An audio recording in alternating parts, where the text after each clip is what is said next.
All right. We looked at that Paul Klee painting called Bird and Children of all the little faces and legs. I want you to create two different colorized versions of that. Um, and we're going to start by looking in the assignments out folder. Here we have Colorize Klee. I'm going to drag this to my desktop. You always want to add it to your computer first before opening it. Double click. Okay.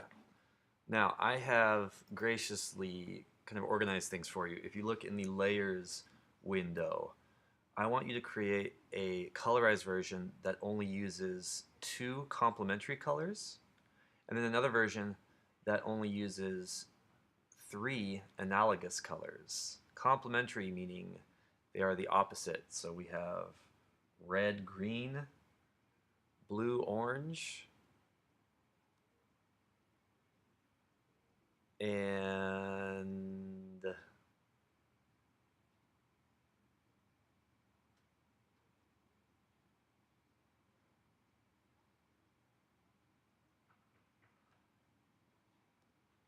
so we have red, green, blue and orange, and yellow and purple.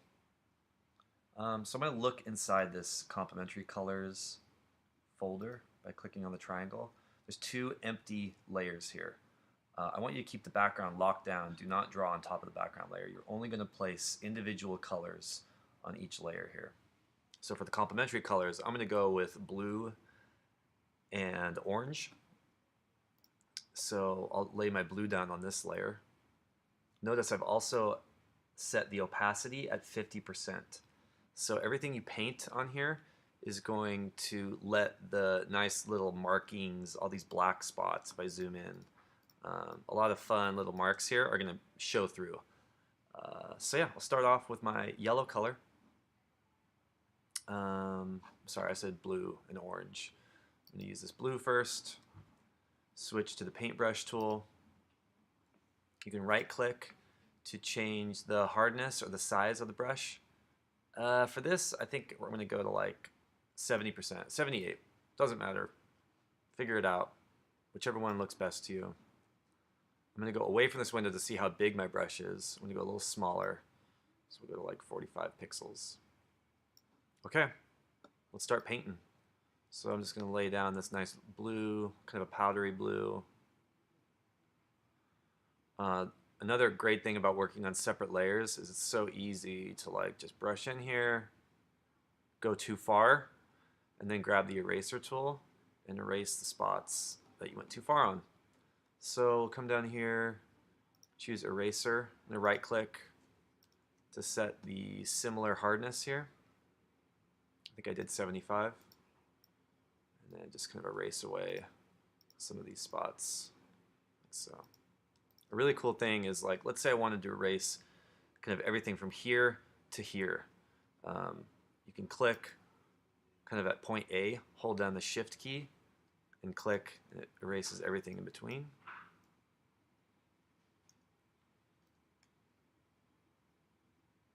Okay, and I'm going to find another little spot here I want the blue on.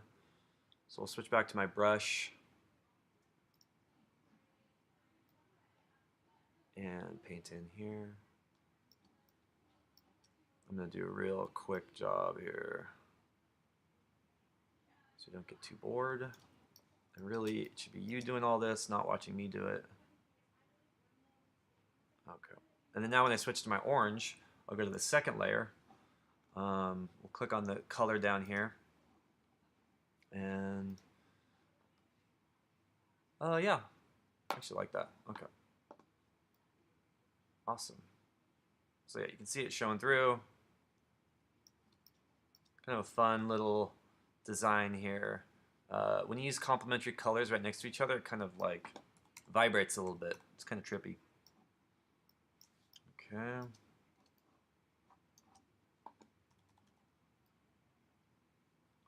So spend some time, take your time, erase away the kind of messy parts. You can keep it messy if you want, but it just needs to look good. Zoom out a little bit. Okay, so it's already kind of coming together. You can see I have all my yellows on this layer. I could hide the layer by clicking on the eyeball. Hide this layer. So this version is going to be 2 complementary colors. And yeah, even feel free to like maybe fill in the background if you want. But that is not a requirement. So thank you. Now let's look at, I'm going to close the complementary colors folder, hide it. When you're done with complementary colors, you would just save with only the complementary colors folder showing. So you would have had this hidden as you save this as a JPEG. Now what I want to do is work on my analogous colors. Analogous, which basically means similar colors. So I want to do reds on the analogous colors. I'm going to open up this folder, and I've got 3 colors here.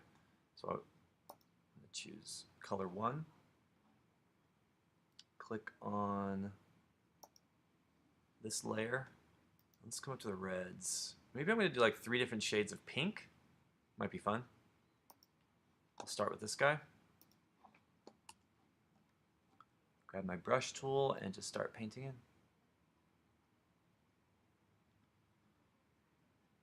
So you're going to have like a complementary version and a very kind of monochromatic version with your 3 analogous colors.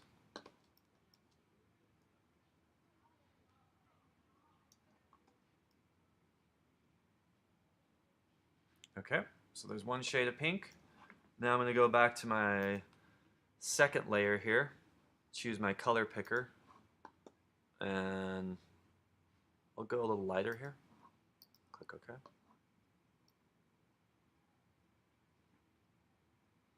And I don't know, if I had more time, I probably wouldn't keep this color. It's maybe a little too close.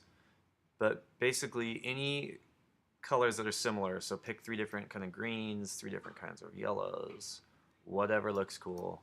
What's your favorite color? Here, I'll put this next to it so we can kind of see how it looks. Clean up these edges, though. I normally wouldn't say like stay within the lines or whatever, but at least make it look like it's slick. I guess that's my advice.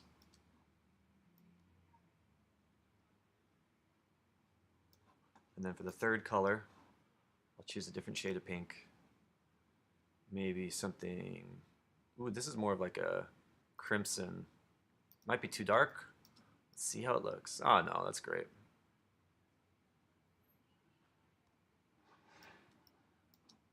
So if I had time, I'd finish this and you see a finished product, but I don't want yours to look just like mine. And you don't have to stagger the colors like I'm staggering them. Do you remember how we kind of identified individuals in here? Maybe you want to identify the individuals with the color as well. So you don't have to do it how I do it, but it's looking kind of cool so far. So finish this, save the analogous version, and you're going to put both of these on WordPress. And I don't want to see a prompt, I just want to see the 2 images. And that's it. Thank you.